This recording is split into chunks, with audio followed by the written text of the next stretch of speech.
Magandang hapon mga kabay. Meron pa akong estimate dito ngayon, DCE. Ayan. DCE po yung brand. Hindi daw gumagana. So bubuksan natin mga kabay. Tara, samahan niyo ako. Samahan niyo ako. Ay. Ito na po mga kabay. Hindi ko na kailangan buksan. Papakita ko na lang sa iyo yung armature.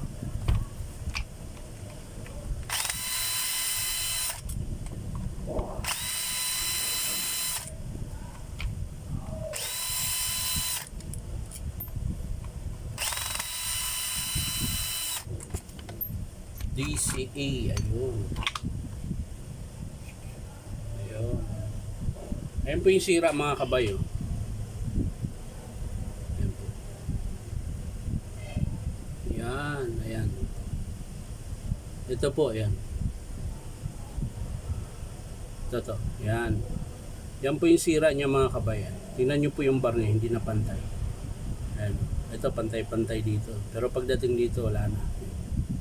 Yun po yung sira niyan mga kabay. Check din natin yung pinion niya mga kabay.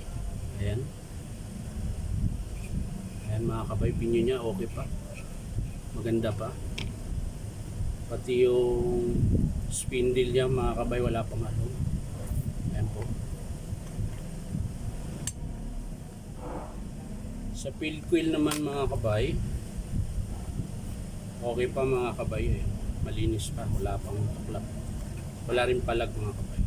So ito lang talaga mga kabay yung armature. Ayan. Ayan. Yan lang po yung sira mga kabay. Ayan. So yan lang po mga kabay. Kung i-approve ng customer, ito po yung papalitan natin.